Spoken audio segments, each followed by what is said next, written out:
Ternyata yang bikin kita miskin terus itu bukan karena gaji kurang, tapi karena ego kita yang pengen kelihatan kaya di depan orang yang bahkan gak kita sukai. Sini, aku bisikin cara ngelawannya. Coba bayangin skenario ini. Mungkin kamu pernah ngerasain atau lagi ngalamin sekarang. Ada seorang karyawan, kita sebut aja namanya Andi. Si Andi ini baru aja dapat kabar gembira. Dia naik jabatan jadi manajer. Gaji yang tadinya Rp 8 juta, sekarang lompat jadi Rp 15 juta per bulan. Secara logika, tabungan Andi harusnya makin tebal kan? Tapi yang terjadi justru sebaliknya. Karena merasa udah jadi manajer, Andi ngerasa nggak level lagi kalau naik transportasi umum. Dia mutusin buat ambil cicilan mobil Rp 4 juta per bulan. Karena tuntutan pergaulan sesama manajer, tiap pagi dia harus beli kopi seharga Rp 50.000. Belum lagi urusan makan siang yang sekarang harus di mall, minimal Rp 100.000 sekali makan. Pas akhir bulan, Andi kaget. Di tanggal 25, saldo ATM-nya cuma sisa Rp 200.000. Dia terpaksa balik lagi ke menu survival mode. Makan mie instan di halaman mobil mewahnya yang cicilannya belum lunas. Di titik ini, ada perasaan hampa yang muncul. Meskipun angka di slip gajinya bertambah hampir 2 kali lipat, kenyataannya Andi malah merasa lebih miskin dan lebih stres daripada pas gajinya masih Rp 8 juta. Kenapa bisa terjadi? Inilah yang disebut dengan lifestyle creep atau inflasi gaya hidup. Sebuah jebakan di mana setiap kali pendapatan kita naik, standar hidup kita ikut naik, seringkali lebih cepat daripada kenaikan gaji itu sendiri. Kita terjebak dalam siklus kerja keras cuma buat bayar barang-barang yang sebenarnya nggak kita butuhin, hanya demi validasi orang lain. Kalau kamu nggak mau terjebak selamanya di lingkaran setan ini, yuk kita bedah cara mengatasinya. Tapi sebelum itu, pastikan kamu udah klik tombol subscribe di Cuan Culture supaya kamu makin pintar kelola uang dan bisa mencapai financial freedom yang sesungguhnya, bukan cuma sekedar kelihatan kaya di media sosial. Sini deh, aku mau ajak kamu buat lihat angka secara jujur. Banyak banget dari kita yang sering terjebak dalam pola pikir kalau gaji naik, otomatis kita jadi lebih kaya. Padahal, itu adalah jebakan logika yang paling besar. Di dunia finansial, ada satu konsep yang krusial banget tapi sering kita lupain. Namanya the wealth gap. Sederhananya, the wealth gap ini adalah jarak atau selisih antara gaya hidup kamu yang lama dengan gaji kamu yang baru. Kamu harus paham satu hal, kekayaan kamu itu bukan ditentukan dari seberapa besar angka yang masuk ke rekening kamu setiap bulan, tapi seberapa lebar gap yang berhasil kamu buat dan pertahankan. Ayo, kita bedah hitung-hitungannya bareng-bareng supaya lebih jelas. Misalnya nih, dulu pas awal-awal kerja, gaji kamu 7 juta rupiah. Waktu itu kamu masih hidup cukup sederhana, pengeluaran kamu sekitar 5 juta rupiah sebulan. Artinya, kamu punya wealth gap sebesar 2 juta rupiah. Nah, uang inilah yang jadi peluru kamu buat investasi atau tabungan masa depan. Terus, wah selamat ya, kamu dapat promosi dan gaji kamu naik drastis jadi 12 juta rupiah. Naik 5 juta itu angka yang lumayan banget kan? Tapi disinilah masalahnya sering muncul. Karena merasa punya uang lebih, tanpa sadar kamu mulai melakukan upgrade di segala sisi. Mulai dari pindah ke kosan yang lebih mewah, sering pesan makanan lewat aplikasi, sampai cicilan gadget terbaru. Pengeluaran kamu pun ikut melonjak jadi 11 juta rupiah per bulan. Coba kita lihat realitanya sekarang. 12 juta rupiah dikurangi 11 juta rupiah, hasilnya sisa 1 juta rupiah. Secara jabatan kamu emang naik kelas, secara nominal gaji kamu lebih besar, tapi wealth gap kamu justru menyusut dari 2 juta rupiah menjadi cuma 1 juta rupiah. Kamu kerja lebih keras, tanggung jawab di kantor makin berat, tapi secara aset, kamu sebenarnya makin miskin dan lebih rentan daripada saat gaji kamu masih 7 juta rupiah dulu. Inilah yang aku sebut sebagai ilusi kemakmuran. Kamu merasa lebih kaya karena uang yang lewat di rekening lebih banyak. Padahal daya tahan finansial kamu makin menipis karena gaya hidup yang makan hampir seluruh kenaikan gaji kamu. Kalau gap ini terus mengecil, kamu bakal terjebak di treadmill yang sama selamanya. Berlari sekencang mungkin hanya untuk tetap berada di tempat yang sama. Ingat ya, kuncinya bukan seberapa banyak yang kamu hasilkan, tapi seberapa banyak yang berhasil kamu simpan dan putar kembali. Jangan biarkan kenaikan jabatan malah jadi awal dari kemiskinan baru kamu. Biar kamu makin jago jaga wealth gap ini dan gak terjebak dalam gaya hidup yang sia-sia, pastikan kamu klik tombol subscribe di Cuan Culture ya.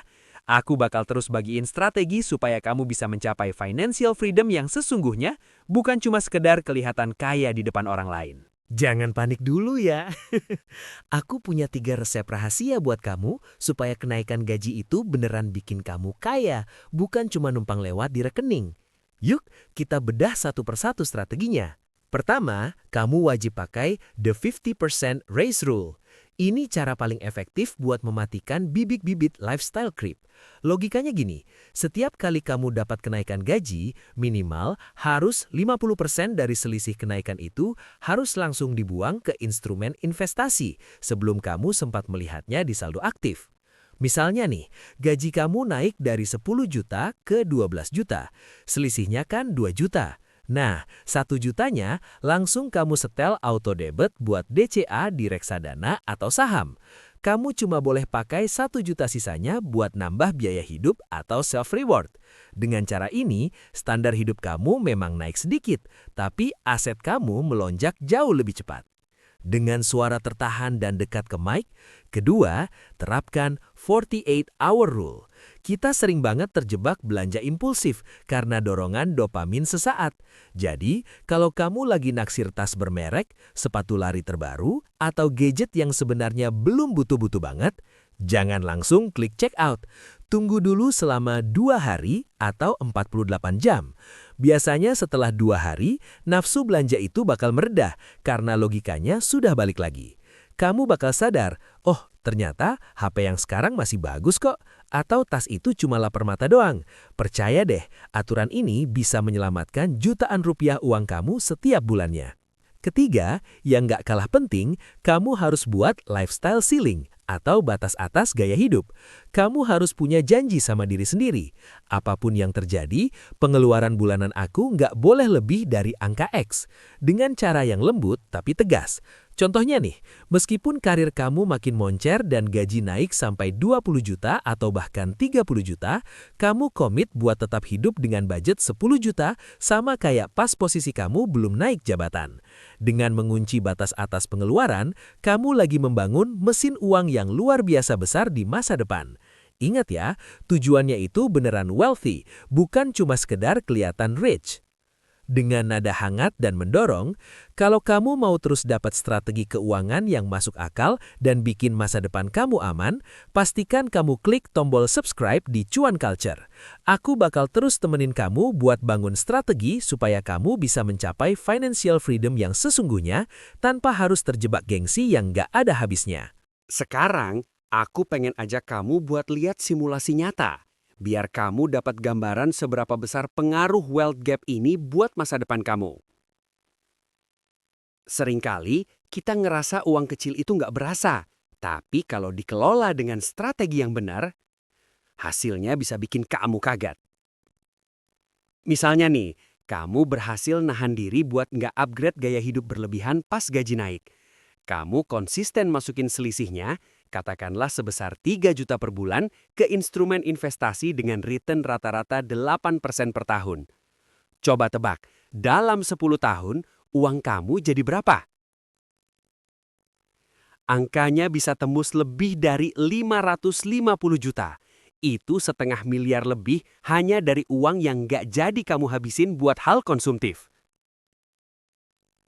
Sekarang, coba bandingkan sama teman kamu yang gajinya sama, tapi dia milih buat selalu ngikutin tren. Setiap 3 tahun sekali dia ganti mobil atau nambah cicilan gadget terbaru. Di tahun ke-10, teman kamu mungkin punya barang-barang yang udah nyusut nilainya. Sementara kamu udah punya pondasi kekayaan yang sangat kuat.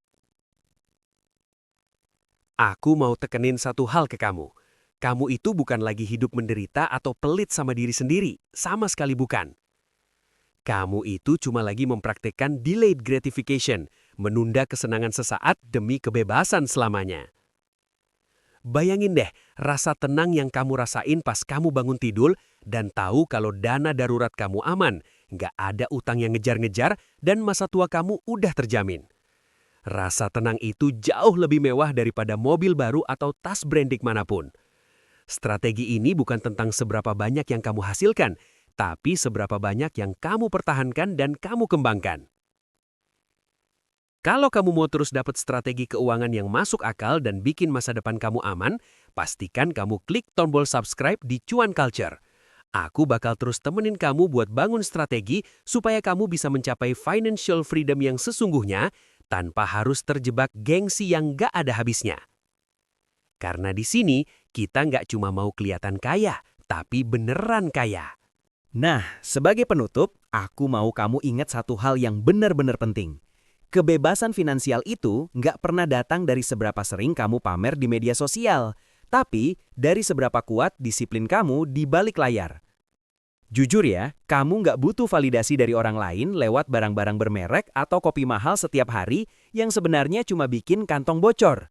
Cukup validasi diri kamu sendiri dengan melihat angka di rekening dan portofolio investasi yang terus tumbuh demi masa depan yang cerah.